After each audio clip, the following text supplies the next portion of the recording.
Damn you, Connex! Is this my true destiny? To die alone under the rain, just like an animal? I curse you and all those bastard gods! Are you listening? What? The Citadel? I'm saved! This is Undead Citadel by the developers Dark Curry SL, and it was released on the 17th of October 2024. About the game. There are 3 modes to pick from. There is a story mode. You are playing a warrior who seems to be lost and finds a citadel. But as you get nearer, you soon realise that it's not all right. So your aim becomes to fight your way through the citadel to reach the highest peak. It's not the most greatest of stories, but it does enough to keep the game going forward, and the voice acting carries it perfectly. Then you have Horde mode, which is just basically survive as many waves as you can. Finally, there's the Armory mode. Pick 2 weapons, press a button to spawn an enemy, and fight. Levels and size.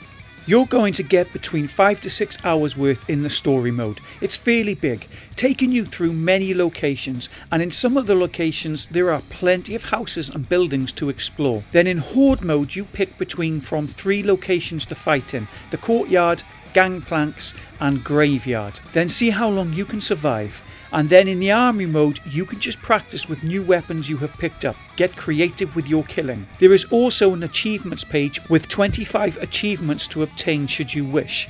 You can also choose to play any level again. Enemies and bosses.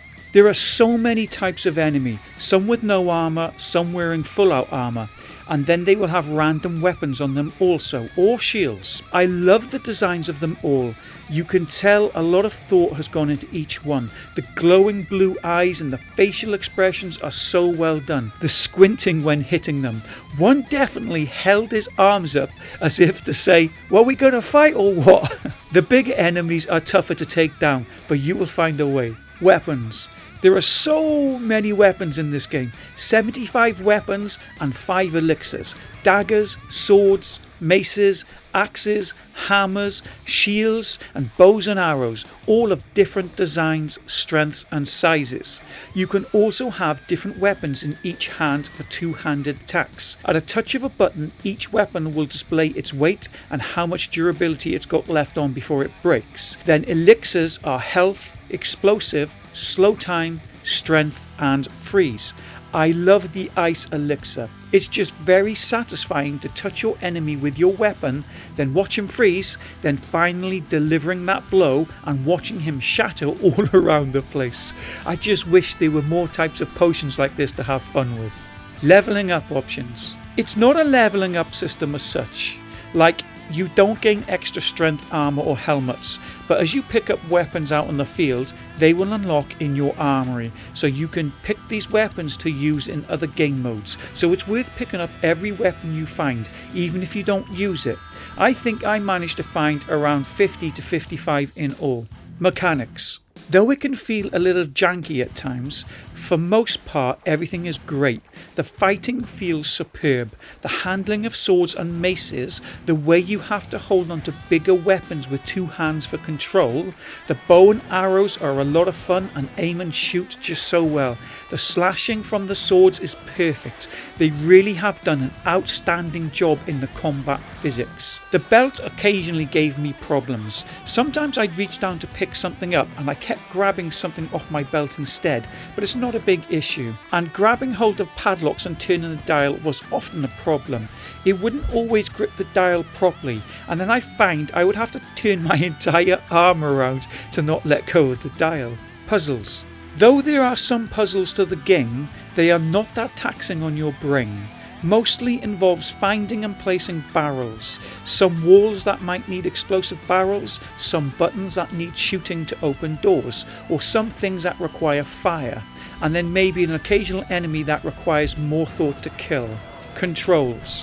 Controls are very easy to learn. There's nothing complicated in here at all, and you will have them down in minutes. Game menus. All menus are clean and simple to understand. All fits in with the game's theme, offers the usual settings of height, stance, vibration, language, subtitles and quality, plus control and audio settings. My thoughts. Now the voiceovers are just brilliant. I just wish there was a little more of a story to help engage you a little more. I mean, everything looks so fantastic, but the game just deserves a stronger story. I also believe there's been missed opportunities for more puzzles, like maybe having to find a few different shaped blocks to slot into a panel to open a gate, or finding numbers to unlock a padlock.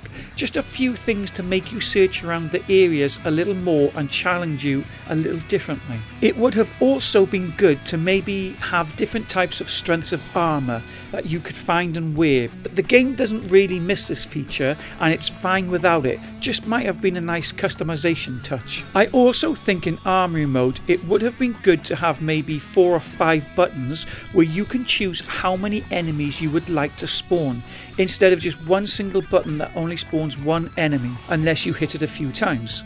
But maybe have 1, 5, 10, 15 and 20 enemy spawn choices. I really enjoyed playing this game through, for mainly the combat reasons and for seeing the locations, which are just beautifully designed and look fantastic. But I just felt like there was an ingredient missing to take this to an absolutely outstanding game. But one thing's for certain, you will have a lot of fun in this game. The story does give you a lot of hours worth for your buck, and then there's just many hours to be had in the horde mode using different weapons. So overall, I mark Undead Citadel a 9.4 stars. Now please hit that like button if you find my video helpful. Come be part of the community and hit subscribe. Let's all support one another in our gaming experiences. Thanks guys, and happy gaming.